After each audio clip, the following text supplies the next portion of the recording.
Good morning. Happy Monday. As you just saw, this is a pre-recorded show. I'm trying to get the glare off my glasses.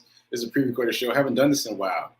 Got to exercise those muscles of doing a pre-recorded show. So I am recording this. Well, it doesn't matter when I'm recording it. You will see it on Monday. So happy Monday. Today is the 7th day of February. This is the 26th day of 26th episode of season 3 of the Be Your Own Hero show. And HERO is an acronym. It means helping everyone reach optimism. In other words, helping others helps you. It's a reciprocal action. I'm your host. I'm sekouwrites. I'm a professional creative and the creator of what we're now calling the HERO Ministry Movement. And that's my effort to uplift and inspire the unhoused community at first and also the community at large. And this season is the doing season. It's all about doing things to create a better financial environment for you and your loved ones. All right, so all that said, shout out to New Thought Media Network for allowing me this platform to talk about my journey of becoming my own hero. And also, quick disclaimer, I'm not a personal trainer, nor am I a financial advisor, so do your own research, do your own due diligence. And check me out here Monday through Friday, 9:45 a.m. Eastern Time, and listen to me talk about my journey of becoming my own hero in general and in my own financial hero, as is the case of the past 2 seasons now. All right, I think that's it. If this show provides you with any value, please like, please comment, please share. I'm still worried about the glare on my glasses. Please share, please make a donation. All that information is in the show notes. It's darker. I'm doing this at night, so the light is playing a bigger role. I guess I'm just have to keep my head tilted down. Anyway, so Hero Ministry Movement news. So there's no heroes in the chat since I'm doing this pre-recorded, but shout out to all the people watching the show. If you missed any parts of it, you can always watch the replay on Facebook and on YouTube. If you watch on YouTube, make sure to subscribe and turn the bell notification on because you'll get the notifications when there's a new episode. Okay, so let's jump right into the run streak. I have been running, so you'll see this on Monday. Monday will be 252 of my run streak. So a couple quick things. Day 250 was Saturday. Huge milestone for me. Huge. It feels very fulfilling to have been able to run every single day consistently for 250 days in a row. That's amazing to me. It gives me a great deal of confidence to have been able to accomplish that. So that happened to coincide with another group marathon training day. So I ran with the marathon trainers, well, the people who are training for the marathon and the people who are training for the half marathon. Like myself, on Saturday, we started at Fleet Feet in Brentwood, and there were 2 different loops. One loop for the marathoners. Well, actually, one loop for the marathoners and one loop for the half marathoners. But we were also staggered by pace. And pace, because I didn't know this when I first started running, is basically how fast you're running. So you want to get a sense when you start running of what your pace is, what your natural rhythm is, what's a conversational pace for you, meaning a pace at which you can move that's faster than a walk, but you can still carry on a conversation with the person next to you. Anyway, you decide what you want your finish time to be in the race. If you want to finish, let's say, the half marathon, if you want to finish in 2 hours and 15 minutes, let's say, or if you want to finish the full marathon in less than 4 hours. So you decide that up front, and then you run with a pacer who is tasked with keeping you at that pace to complete the race in that time. So very interesting process. I'm learning a lot about it. And do I want to announce this yet? Yeah, I guess I will. I feel very gratified by the fact that I ordered my first pair of sneakers on Saturday. I know that sounds odd. You're like, Sekou, you've been running all this time. Yeah, but people have been giving me sneakers all this time. So I haven't purchased a pair. So this was the first pair of sneakers that I actually purchased. I did it because we were right there at the Fleet Feet store. And because, it was day 250. Like, I feel legit. I feel like I've been doing this for a long enough time that I need to have the proper shoes. And they had all these machines and gadgets, like this kind of side x-ray. They have you walk on this pressure sensitive pad to get a sense of my gait and where my foot falls, and if my foot pronates or doesn't pronate, all these terms that were new to me, and fitted me for a custom pair of shoes, a custom pair of sneakers. And I learned a ton of things that I wouldn't have known otherwise. If you are running and it is your intention to run seriously, I highly suggest you find a store near you that does something like this. In New York, I know that there is a New Balance store associated with New York Road Runners, I think it's called, that does something similar. Anyway, just ask for it. You want to have your foot examined, I guess it would be called. Because I don't know the name of the device, but you want your foot, your gait examined. However you can summarize what I just said. And if you're going to be serious about running, you should get that done, because there's a lot of things you would not think of. They fitted me, for example, for a size that I would not even think that I would wear, but that's because of things that I wouldn't have thought about. Like you're running, your foot expands, and so there's a whole science behind it. Go get it done. People have been telling me to get it done for a long time, and I finally did it. I'm glad I did. Okay, so that was a bit of a sidebar. That was day 250. Yay, very excited about 250. And today, as you're seeing this is day 252. And quick update on my charity run. Once again, we're raising money for Mr. Charles, who I found in the snow a couple weeks ago. He had broken his foot. And the GoFundMe I created is as of today, Sunday, is up to 50%. We have completed 50% of our goal as of today, Sunday. And if you've been watching, you know that my goal was to get to 50% by Monday. So we're ahead of time.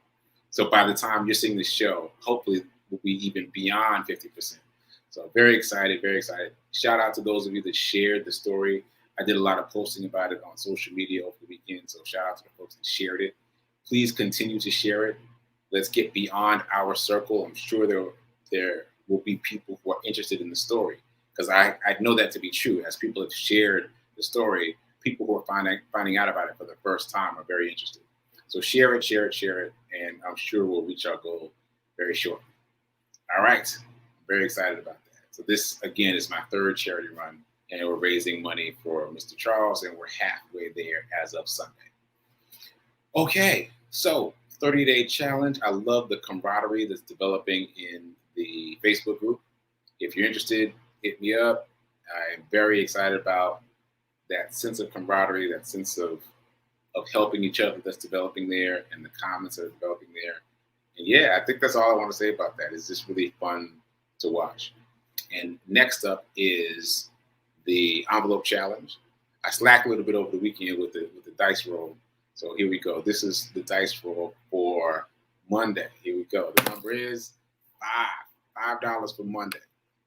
Move your $5 from checkings to savings or whatever your bucket is on Monday. Keep the faith. Move these small amounts over. Build that bucket up and be thinking about what you want to do with your full bucket. And also decide how much is full. Is $100 full? Is $200 full? Is $300 full? Decide what is full, and also decide where you want to invest that money, because we've already learned we don't want to leave it in savings. Okay. All that said, I feel like I'm moving pretty quickly. And so that's all the news, I think. Yeah, Morning Zen. I'll just say briefly that I did finish the 30-Day Mental Diet book again. I got to day 30 over the weekend. And as I've mentioned, I've also been reading The 4 Agreements, and I've been reading the book that Nan recommended, Spiritual Abundance. That's not quite right. I can't think of the title now, but you know what? I'm just going to look it up. I feel like I'm good on time, so let me just get this title because we need to add it to our resources. Okay, the title of the book is Spiritual Economics. So we're adding the book Spiritual Economics as recommended by Nan to the resource list of books and podcasts and information that we need to ingest to really fundamentally shift our mindset about money. So check that book out. I might still be in the introduction, but it's really good stuff so far. Okay. All right, that's it. Let's get into some money talk. So, affirmation as per usual. I am so happy and grateful to be a multi-millionaire in every area of my life. I am so happy and grateful to be a multi-millionaire in every area of my life. All right, there we go. So again, the daily reminder: poor people spend, the middle class saves, but the wealthy, they invest. So you're already spending, you're already saving, hopefully. So make sure you are investing, because if you're not, your money is, the value of your money is slowly evaporating. You got to invest. Okay, so I got a couple things I want to talk about. This is Motivation Monday, and so here's your motivational story. The man's name is Curtis Faith. Curtis Faith. What's important about Curtis Faith? He's one of the turtles. What do you mean, Sekou? What do you mean he's one of the turtles? Well, I mentioned this a while ago, but for those of you who missed it or didn't quite catch it when I talked about it, there's this group of people who became known as turtle traders. Yes, turtle like the animal, turtle traders. And how this happened was there were two very prominent stock traders who had pulled themselves up by their bootstraps. No trust fund, no rich parents. They learned how to trade on their own and made themselves a fortune. And they used to argue all the time about whether or not they could teach anybody how to trade, right? And this reminds me of that movie Trading Places with Eddie Murphy from a long time ago, where these two powerful, I think they were stockbrokers, if I remember correctly, but these two powerful, wealthy men made a bet about whether or not they could teach someone to be wealthy in the stock market, and they chose Eddie Murphy. I'm pretty sure I got the plot correctly. I think so. Anyway, so this was a real life version of that. They had this ongoing argument about whether or not they could teach anyone how to trade stocks, and they decided to put their money where their mouth was. They ran an ad in the paper. They had thousands of applicants. Of those thousands of applicants, they ended up choosing about 14 people. Of those 14 people, some of them washed out of the program, but the ones that didn't went on to make a lot of money, tons of money, millions and millions of dollars, incredible amounts of money. And so they proved that it is a teachable skill. We can't say that anybody could learn it, because there were some people that washed out of the program. They didn't select everybody that applied. But basically, it's a teachable skill. The people who got the knowledge and applied it were able to make a fortune.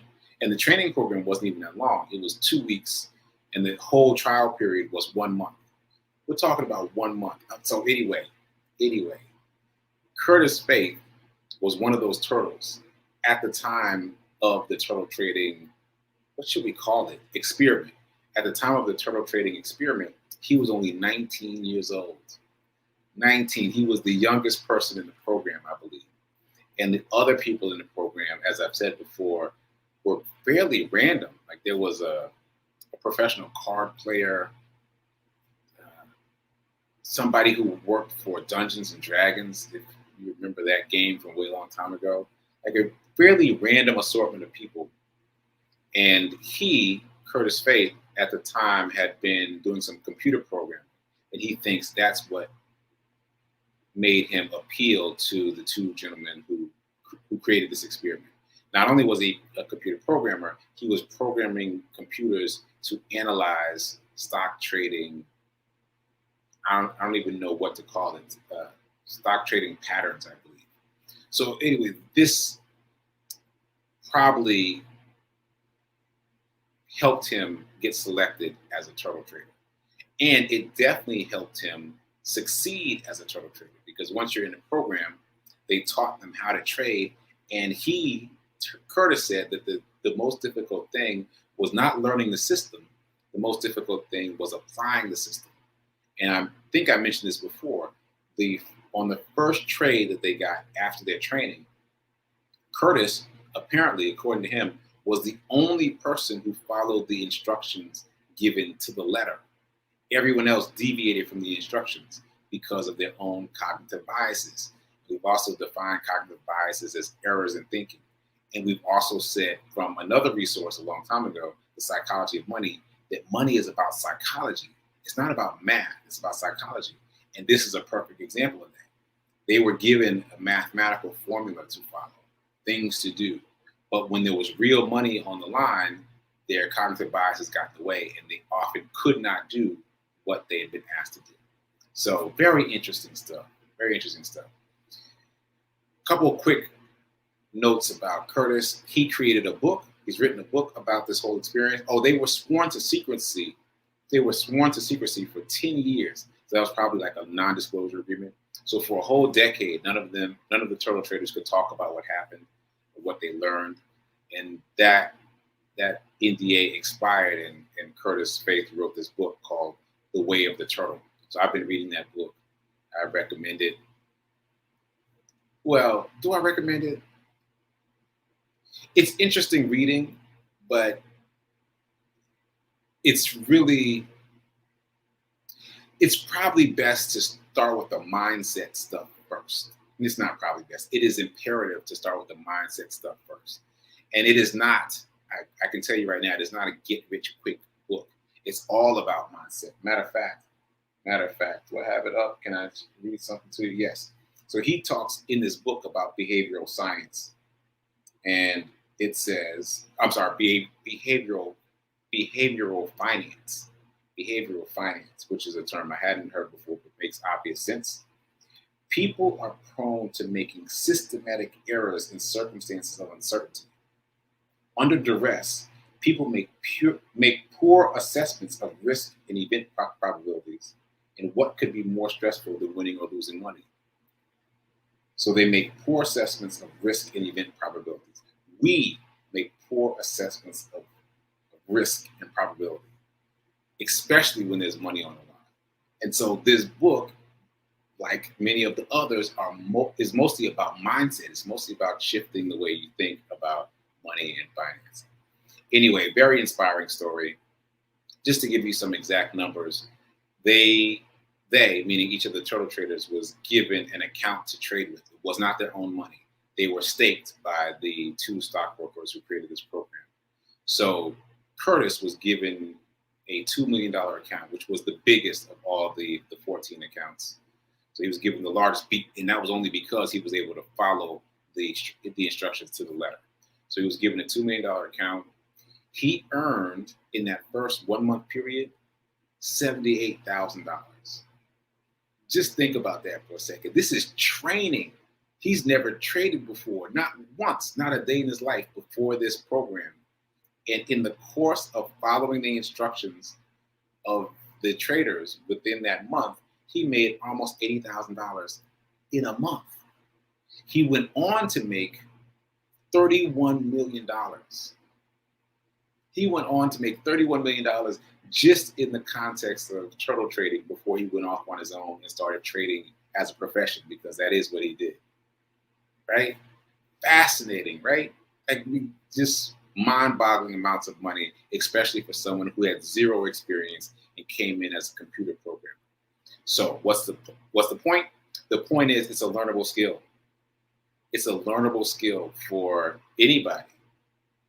His mind that was acclimated to computers helped him, but we're talking about a 19-year-old computer programmer, and computer programming was a part-time job, by the way, and he was able to make $80,000 rounded up in a month, and then $31 million in the course of the program. So just a reminder, it's a learnable skill. So that's your Motivation Monday. Okay, so I'm continuing my journey down the rabbit hole of trading. Obviously, it's fascinating to me, this whole world, but I feel like I'm talking over some folks' heads. Based on the comments, there haven't been many people who have been interested in trading. Only a few of you have expressed interest in trading, and I understand, because up until very recently, it was beyond the scope of even my, I don't want to say awareness, but my level of comfort. So I get it. So let me circle back to a couple of things that might be more relevant to more of you. So Meta. used to be known as Facebook. We've talked about that a lot. That stock has plummeted recently, dropped by at least 26%. Now, it's important we talk about it because we've already talked about that stock here on the show, and I actually own a full share of Meta, right? So my share is down significantly. And so what happens for me when I notice that something is down in my portfolio is I Google it. Literally, I just Google it. Why is Meta down? And it works every time. Everything you want to know is out there on the internet. So I Googled why is Meta down. I found a little snippet from Wall Street Trapper, who was a man I've mentioned many times here on this show. He very briefly came out of prison and turned himself into a stock multimillionaire, bottom line. So he was talking about this drop in Meta stock, and he says, because this is according to the Wall Street Trapper, I have not fact-checked it, but he said the reason for the drop is that Apple came out with a new operating system for their laptops. So this is an Apple laptop I'm speaking to right now. So the new operating system allows people, consumers like you and me, to opt out of being tracked by apps like Facebook on the device. So this is huge because according to Wall Street Trapper, that's the biggest way that Facebook makes money. They make most of their money by selling our information, our preferences, our likes, our dislikes to advertisers who then target us specifically for things that they already know we're interested in, right? So that's why apparently the stock dropped, because that update to iOS means that we now have more control over how much we're tracked. So that's a significant hit. Obviously, Meta is still working on the metaverse. That's their big play. So we'll see what happens. I'll say for me personally, I'm not selling my stock. I'm gonna ride it out and see what happens. A lot of people are talking about what to do. I'm just gonna ride it out and see. So anyway, do your own due diligence before you decide what to do. But just know that last I checked, Meta stock was down significantly, and that is the reason why, apparently, according to Wall Street Chapter. So that should apply to a lot of you. And here's something else that could apply to a lot of you. I got this article from Motley Fool. Motley Fool is a company I became aware of relatively recently. They have a lot of information about stocks and bonds, and they also have a buy-in program. And so all of their articles end with a pitch for their buy-in program. I don't know how much it is, but you pay, I think, a monthly, and then they give you more information. So I'm still on the free email. I haven't bought into the paid information. So anyway, this free article is entitled, well, I'll just summarize. Basically, if you want to earn $7,000 per year in income based on your own investments, this is how you can do it. So it's a list of 3 dividend-paying stocks, and they're dividing your fictional portfolio up across these 3 stocks. So the first one is Devon Energy. Devon, D-E-V-O-N Energy. The second one is Enterprise Product Partners. Enterprise Product Partners. And the third is Medical Properties Trust. Medical Properties Trust. So the article lists the dividend yield and just the dividend yield for each of these stocks and describes what it is. And it suggests that if you took $100,000 and divided that equally across these three stocks, you'd end up creating about $7,000 in revenue for yourself. So you create basically like a salary of $7,000 a year, which is not a huge amount of money, but still it's $7,000 coming to you from your own money. Now, obviously, you would have to invest $100,000. So here's the big takeaway. I've been meaning to talk about this for a minute.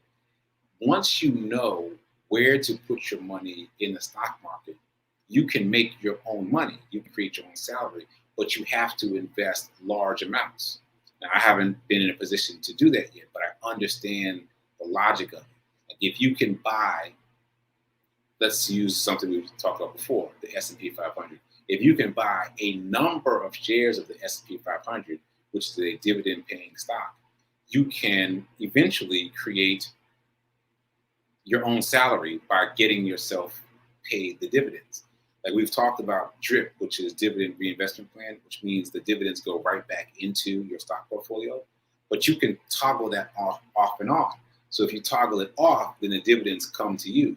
So you could stack and stack and stack and stack and stack shares of the S&P 500 or shares of these three companies I just mentioned, and then turn off the DRIP, and that money would come to you. And so according to this article, you could get about $7,000 per year. So that's an interesting concept. It's interesting to know you have to you have to invest significant amounts of money into the stock market. But if you do that, you can earn your own salary, which means, you don't have to get up and do anything to earn that money. It just shows up quarterly, monthly, however you have your dividend set up. So that's good to know. All right, so that said, just very briefly, I looked at these, and I'm not sure if I'm going to do anything, but I want to talk about it. So Divine Energy is an individual company, so that's a no for me. And Enterprise Product Partners is also an individual company, so that's a no for me. So if you've been watching the show, you know that I've started to wean myself off of trying to pick a winner with an individual stock, because there are index funds and ETFs that take away the risk. They almost entirely eliminate the risk, because ETFs have sometimes hundreds of companies in one fund, and index funds definitely have hundreds of companies. So just to use the S&P 500, which I just mentioned a few minutes ago, the S&P 500 has 500 companies in it, all of which are $40 billion companies. I mean, it's hard to go wrong with that. And ETFs, same thing. They're not as big, but they still have a lot of companies in a single viable fund, and all the companies are in the same field. So if you're interested in, let's say, the food industry, you could buy an ETF in that specific industry. Anyway, let me just close up with this. Medical Partners Trust, I'm interested in, because it's a real estate investment trust. And we've talked about the fact that real estate investment trusts operate in much the same way as ETFs, meaning there's a lot of properties inside one fund. So in this particular REIT, real estate investment trust, there are 400, is that right? 440 properties, most of which are hospitals in the United States and other countries. So it owns 440 hospitals, let's just say. So that, again, is something that feels relatively safe. And the buy-in, the stock price for this REIT is less than $100. I think it's in the 20s. I think it's less than $30. So that is something that I might consider of those three. But the idea, which is way more important than whether or not you buy in on any stocks, the idea of investing significant amounts of money into the stock market so that you can create your own salary is an idea worth considering. All right, so that's it. I will be back live tomorrow, Tuesday. And until then, keep doing. Be a hero. Be your own hero. Remember that now is better than perfect. Put your questions in the comments so that I can address them. Let me know if you want to hear about trading, because I am fascinated, as you can tell. And I will see you mañana. Later.